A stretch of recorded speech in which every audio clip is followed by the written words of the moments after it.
నామానికి మహిమ కలుగును గాక. హల్లెలూయా. దేవుని నామానికి మహిమ కలుగును గాక. ఈ డిసెంబర్ 31వ తేదీన గడిచిన సంవత్సరం జీవ కాచి కాపాడి ఈ సంవత్సరం చివరి దినంలో సజీవ లెక్కలో ఉంచిన దేవాది దేవునికి స్తోత్రం చెల్లించుకుంటూ ఈ దినముగా ఏర్పాటు చేయబడిన బైబిల్ వాక్యము ధ్యానించుకుందాము.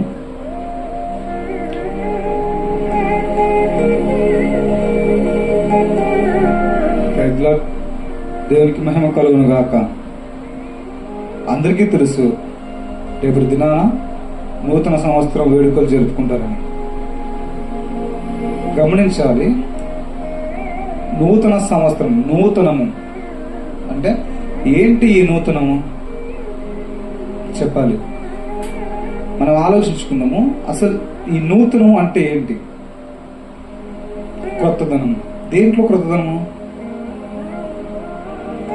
ఈ డిసెంబర్ 31వ తేదీ వరకు మనకెన్నో సమస్యలు ఉన్నాయి.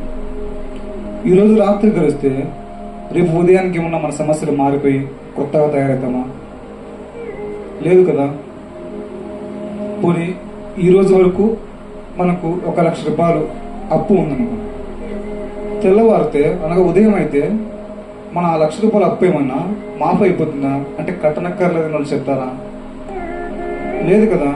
మన జీవితాలు ఏమాత్రమూ మారవు, అంటే మన పరిస్థితులు ఏమి మారవు. అయినా కూడా మనము బయటి వారి వరే, లోకస్తుల వరే ఈ నూతన సంవత్సరాన్ని మనం జరుపుకుంటాం. వారికంటే ఈ నూతనం యొక్క అర్థం తెలియదు కాబట్టి జరుపుకుంటున్నా అంటే ఒక అర్థం ఉంది. మరి మనకు ఏంటి నూతనం అంటే? నూతనం అంటే ఏంటి? నెంబర్ మారడమా? అంతే కదా.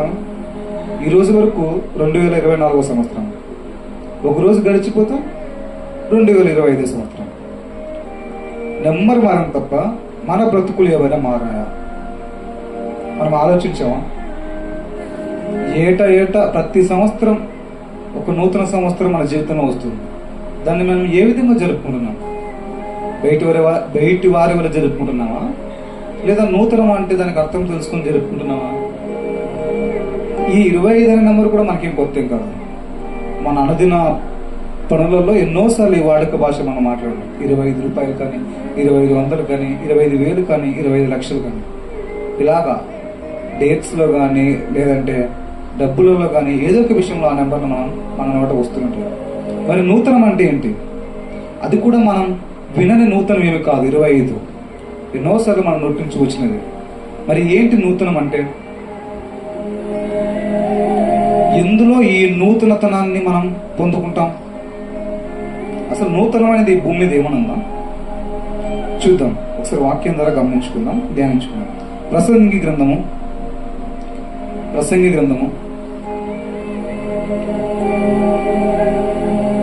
అధ్యాయం. ప్రసంగి గ్రంథం 1వ అధ్యాయం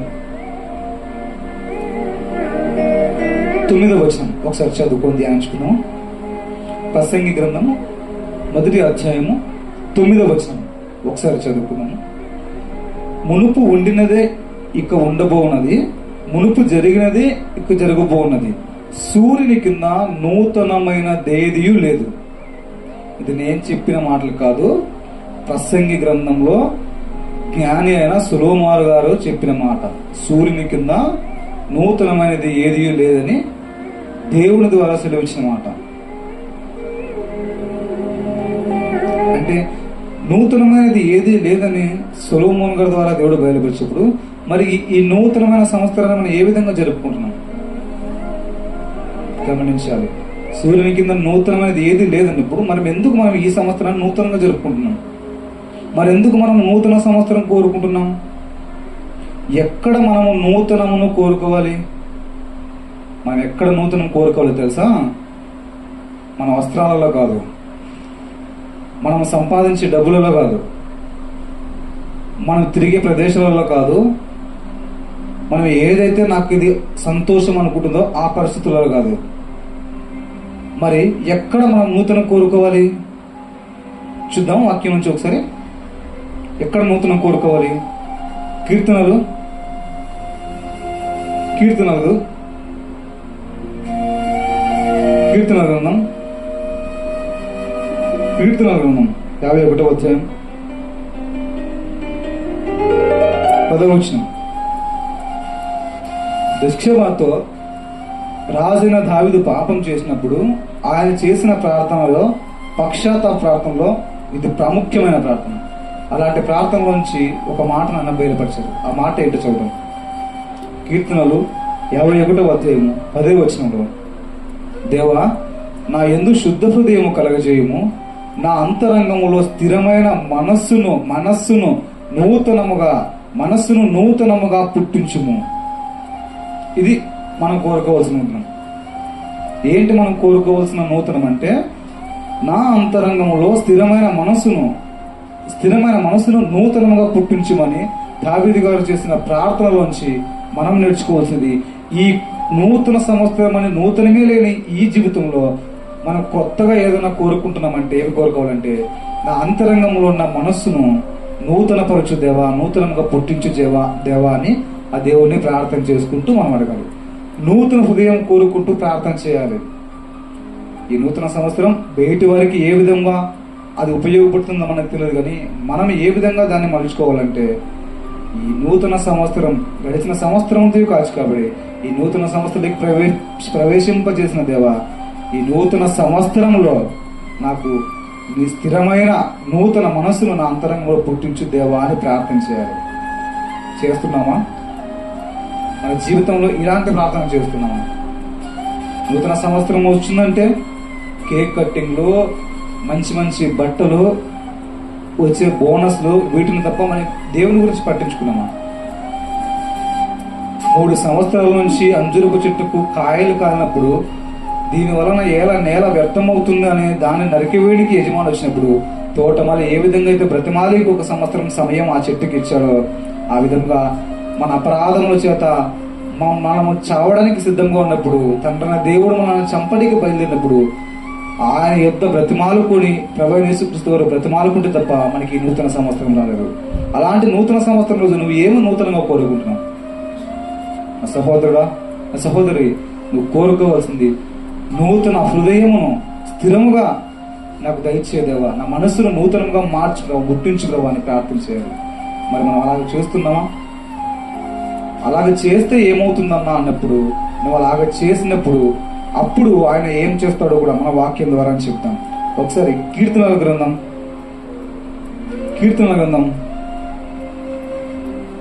104వ అధ్యాయం, కీర్తన గ్రంథం 104వ అధ్యాయం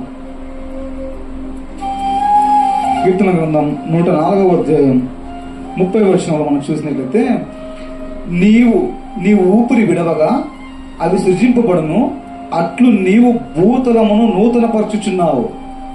మనము ప్రార్థన చేసినప్పుడు ఏం దేవుడు నూతన పరుస్తాడంటే, ఈ యొక్క భూమిని ఆయన దేవుడు నూతన పరుస్తాడు. ఏ విధంగా నూతన పరుస్తాడు?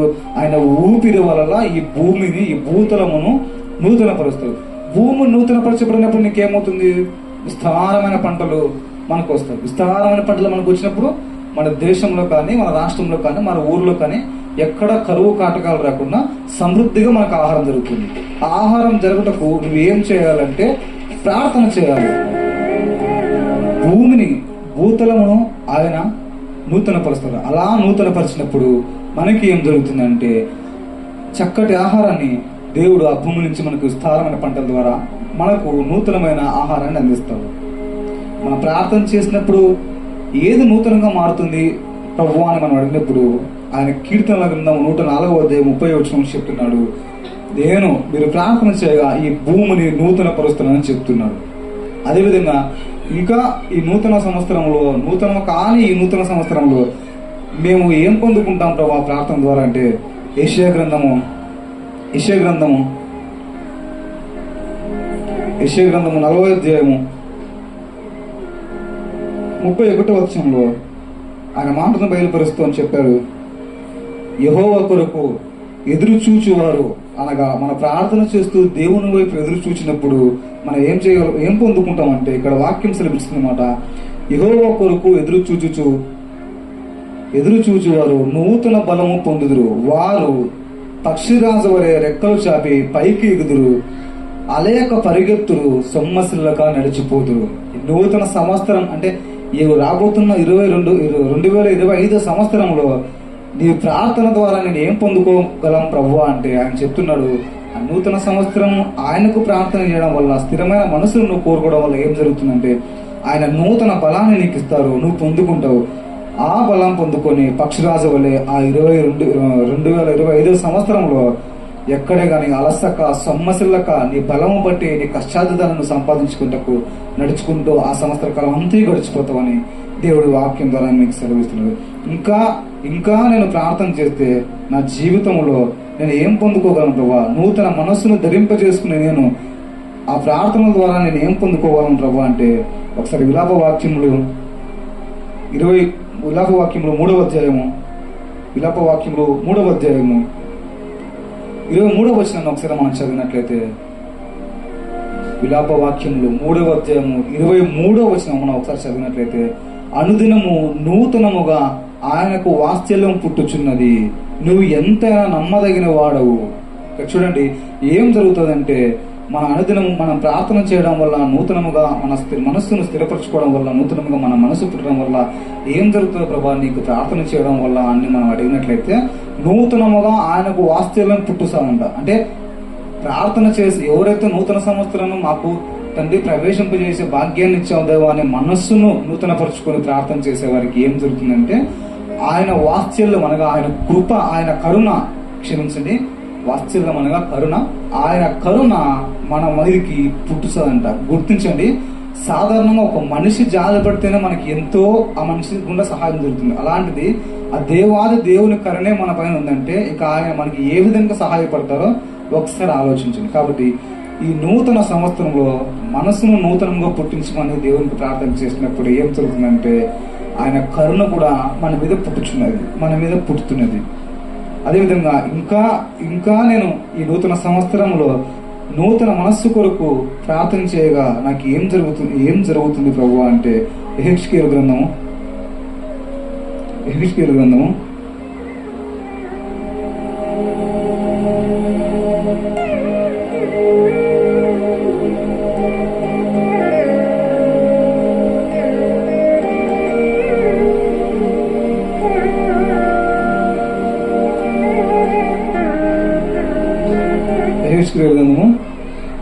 11వ అధ్యాయము 19వ వచనం. ఇక్కడ చదవండి. యెహెజ్కేలు గ్రంథము 11వ అధ్యాయము 19వ వచనం. వారు నా కట్టడలను నా విధులను అనుసరించి గైకొనట్లు నేను వారి శరీరములో నుండి రాతి గుండెను తీసివేసి వారికి మాంసపు గుండెని ఇచ్చి వారికి ఏక మనసును కలగజేసి వారి యందు నూతన ఆత్మను పుట్టించును. చూడండి, ఇక్కడ దేవుడు బయలుపడుతున్న మాట ఏంటంటే ప్రార్థనలు చేస్తున్న మనము ఆయన కట్టలను ఆయన విధులను అనుసరించి గైకొన్నట్లయితే మన నుంచి ఆయన ఏం చేస్తారంటే మన శరీరంలోంచి రాతి గుండెను అసలు ఎవరి మీద జాలి దయ కనికర లేని రాతి గుండెను మనలోంచి తీసివేసి మాంసపు గుండెని ఇచ్చి వారికి ఏక మనసును కలగజేసి వారి యందు నూతన ఆత్మను పుట్టిస్తానని దేవుడు సెలవిస్తున్నాడు. చూడండి, ఈ నూతన సంవత్సరం ఏది నూతనం అంటే నీకు నూతనముగా దేవుడు చేస్తున్న ప్రార్థనలకు సమాధానముగా ఏం చేస్తాడంటే నూతన ఆత్మను దేవుడు నీలో పుట్టిస్తాడు. నీలో ఉన్న రాతి గుండెను తీసి మాంసపు గుండె నీకు ఇస్తానని దేవుడు వాక్యం ద్వారా సెలవిస్తున్నాడు.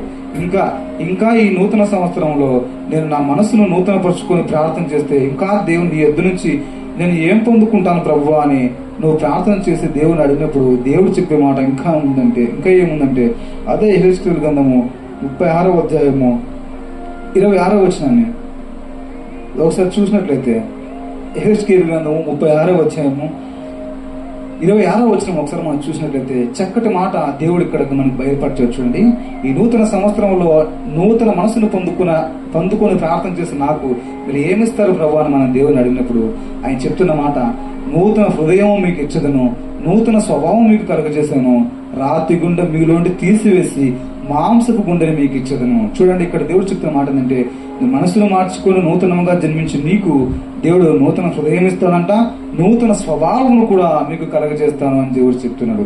ఆ స్వభావాన్ని పాపపు స్వభావాన్ని ధరించుకొని పుట్టిన మనకు దేవాది దేవుడు మనం ప్రార్థన చేయడం వల్ల మనకు చక్కటి నూతన స్వభావాన్ని, దేవుని యొక్క స్వభావాన్ని మనకు ధరింపచేస్తారని దేవుడు ఇక్కడ వాక్యం ద్వారా సెలవిస్తున్నారు. ఇప్పుడు చూడండి, ఇన్ని వాక్యాల ద్వారా మనం ఏం తెలుసుకున్నామంటే, స్థిరమైన నూతన మనసును మనలో పుట్టించుకుని ప్రార్థన చేసినప్పుడు, ప్రార్థన చేసినప్పుడు దేవుని యొద్ద నుండి ఇవన్నీ మనం పొందుకుంటాం అన్నమాట. అంటే నూతన హృదయం పొందిన తర్వాత నేనేం చేయాలి మనం అడిగినట్లయితే, ఒకసారి మనం నూతన హృదయం పొందిన తర్వాత ఈ నూతన సంవత్సరం ఇది కొత్తగా ఉంటుందో, మన బ్రతుకులు మునుపటిలాగే ఆర్థిక సమస్యలతోనూ అనారోగ్య సమస్యలతోనూ ఉంటామో నాకైతే తెలియదు. కానీ నూతన హృదయం పొందిన వారు ఏ విధంగా ఉండాలంటే ఏ విధంగా ఉండాలనేది బైబుల్ ఖచ్చితంగా చెప్తూ ఉంటే చూద్దాం. నూతన హృదయం పొందిన తర్వాత మనం ఏ విధంగా ఉండాలి, ఏం చేయాలనేది ఒకసారి రోమీయులకు రాసిన పత్రిక 6వ అధ్యాయము 4వ వచనాన్ని బట్టి మనం చదువుకున్నాము.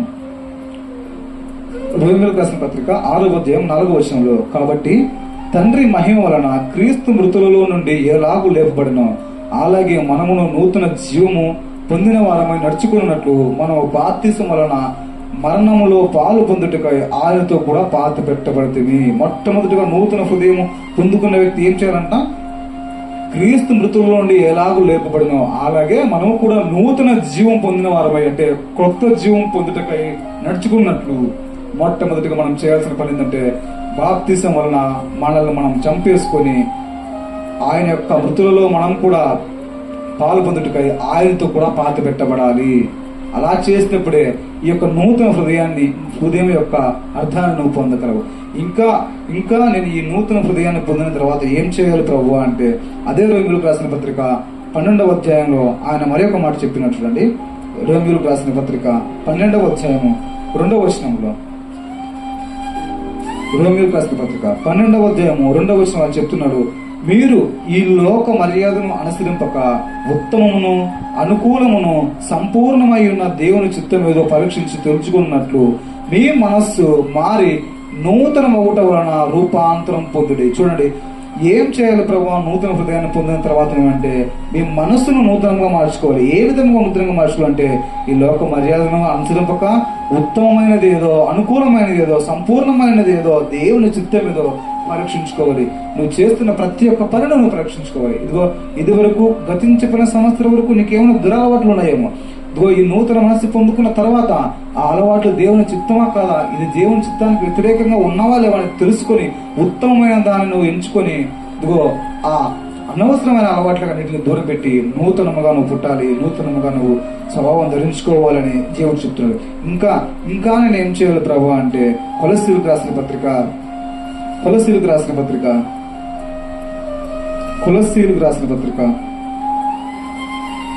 3వ అధ్యాయము 10వ వచనంలో, మీరు పరిత్తించి జ్ఞానము కలుగు నిమిత్తము దాన్ని సృజించి వాని పోలుకు చెప్పున నూతన పరచుచున్న నవీన స్వభావాన్ని ధరించుకొని ఉన్నారు. చూడండి, మనను జన్మింపజేసిన వాని జ్ఞానం చెప్పున, అతని జ్ఞానం చెప్పున సృష్టించిన వాని పోలుకు చెప్పున, అంటే దేవుని పోలుకు చెప్పున నూతన పరచబడుచున్న మనము ఏం ధరించుకోవాలంటే నవీన స్వభావాన్ని ధరించుకోవాలి. అది నవీన స్వభావం అంటే ఎవరి నవీన స్వభావం అంటే అది దేవాది దేవుని యొక్క నవీన స్వభావం, ఆయన యొక్క స్వభావాన్ని మనం ధరించుకోవాలి.